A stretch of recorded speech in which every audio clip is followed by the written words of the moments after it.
Hey guys, Games Garage here. Sorry it's been so long, but whatever. Things happen. So does life. I've been busy though. I've been busy. Today we finished up rear brake lines, and I just bench bled the master cylinder in the shop in the garage, and we are going to put it on and maybe gravity bleed some brakes. I got a little handheld vacuum pump thing. Maybe we'll give that a shot on bleeding these brakes. I don't know. We'll kind of hope that it doesn't leak first, right? Anyway, let's just a sec. So he wasn't ready. Forgive me. I don't remember where I left you guys off last, but battery's in. This is a aftermarket hold down off of Amazon. We got a catch can. It's not mounted yet, but it's in. We ran all the fuel lines. I need to tie that one up on the firewall there, but just trying to make progress. That is where the front line is going to tie into. This block, right? Can't get my fingers. The block right here is where the front line is going to tie into. I put a plug in the bottom of this, and that's where this line once was, and we're going to put this into the proportioning valve, and that'll come out of the proportioning valve to the rear. So clutch is hooked up, springs are on the clutch. We put a spring pack on the carburetor so it returns home nicely. Forgive the wiring, I gotta finish that, but that's the return line, runs down and runs down through there. I don't know if I showed you guys that or not, but we're gonna do it again just cause. Comes down. I got a new grommet I gotta put in here. I know. We P-clip those. I ran it through some heat shielded stuff here. While I'm in here, we put the new brake lines on the brakes. They're hooked up in the front up here, tight and everything. Here's the bleeder, 4 piston calipers. Pretty nice setup, honestly. So those are tight and on and ready to be bled as soon as we get the master in it. There's the fuel line. So inlet, return, same size, 3/8. What else did we do? I need to pull the... Why is this so close? I need to pull the emergency brake cables off so we can run those underneath. Oh, yeah, we've done quite a bit since the last video, I guess. We got some new meats for this thing, for the rear. These are, what were they, 265s? 245. You can't see that. 245/60 14s, because the wheels are 14s. Not much of a backspace, but they fit nicely up underneath there. So we did, I think I showed you, we did poly bushings, top and bottom here, and in the front we got a sway bar kit installed, bolted up on the frame there. Came around. It was quite a pain to get everything to line up in here, but I made this short little jumper hose here, there, trying to watch my finger through my phone screen. Jumper line here for this because these brakes came with this line, and so the stock lines weren't going to really work. Custom bent this line into place. Again, sway bar. Kind of a neat setup with that there. What else did we do? Finish the exhaust on this side. It's in and mounted. We ran air shock lines. Oh, we put in air shocks. That was the other thing that we did. It'll help a little bit with the lift in the back. Here's the return. We got that mounted up underneath. Let's see if I can. Oh, please. Return. It is bolted to the fuel line, or P-clip to the fuel line. Here's the fuel pump wiring. It runs around in there. That grounds up to one of the exhaust mount bolts right there. That one. Just put this line in. I've had to cut every single one of these fittings off because they don't want to turn. Doesn't matter how long they've sat in penetrant or whatever. I'm gonna put some more of that heat sleeve around here because this line is just, well, it is what it is. So we're gonna put some of that on there and zip tie this up to that sway bar about here, and that'll help pull it off. But that's hard mounted.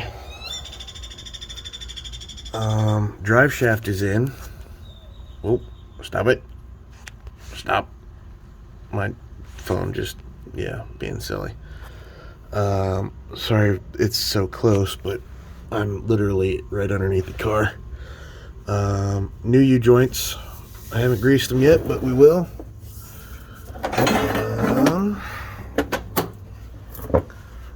New U-joints front and rear. We greased up that seal there, and this thing spins quite nicely.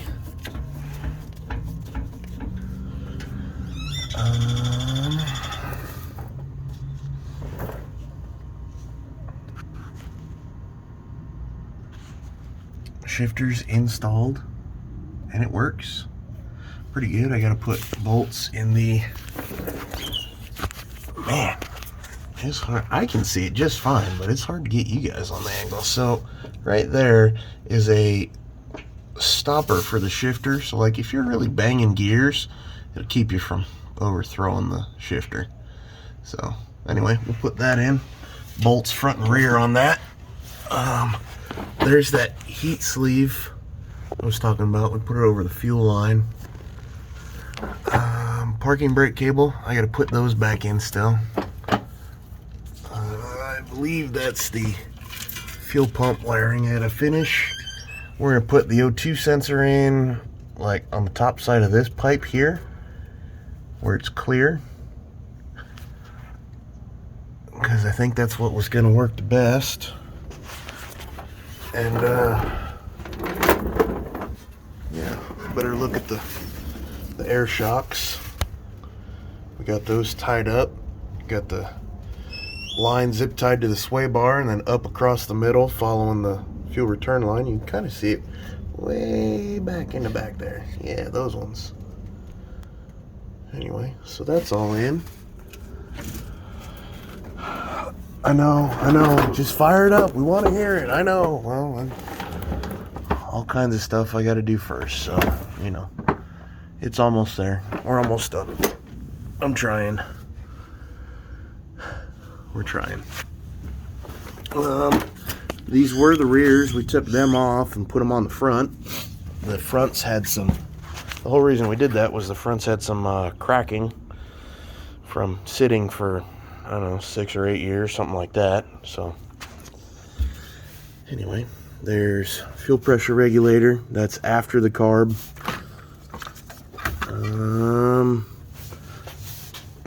We wired in the fan. I must have showed you guys this. I must have. I don't know. I haven't watched any of my own videos in a hot minute, so anyway, I think that's it. Just an update. Oh, yeah, I bench bled the master. It's sitting in here, literally on the bench.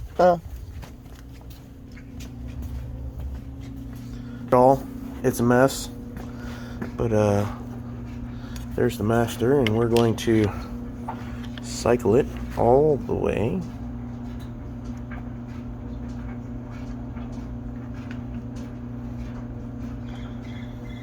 No bubbles. None, no bubbles. I like it. Anyway, so that's done. I got these plugs here. We're going to take the plugs, plug the sides here, so that'll keep all the brake fluid in. I had this bracket from another, what was that? Brake booster setup that I bought It was just pieces. And this is the proportioning valve, and the way stainless steel brake company wanted you to do it is they wanted you to come out of this here and go back and then drop down and let that just kind of float in the back, and I wasn't about that, so I just happened to come up with this, and it mounted directly to it, luckily. And so I bent me a line.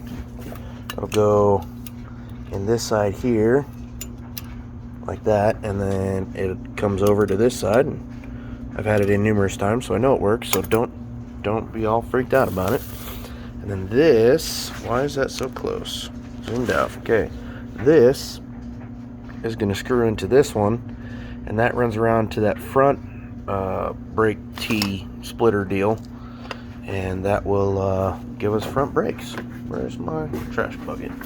Forgive me, I tried cleaning up the garage a little bit because, well, it was a hot mess, and, well, it's better than it was, but it still ain't where it needs to be. So all my catch-alls have collected stuff because, well, they're flat surfaces to stack everything on, and that's just what happens. So anyway, we're gonna finish the brakes and go from there.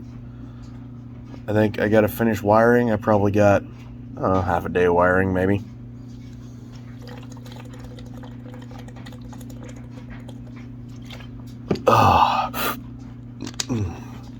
About half a day of wiring, and then we can prime the fuel system.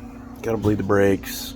Gotta put the O2 sensor in still. That's I got a list somewhere of everything that I got that I think I need to do.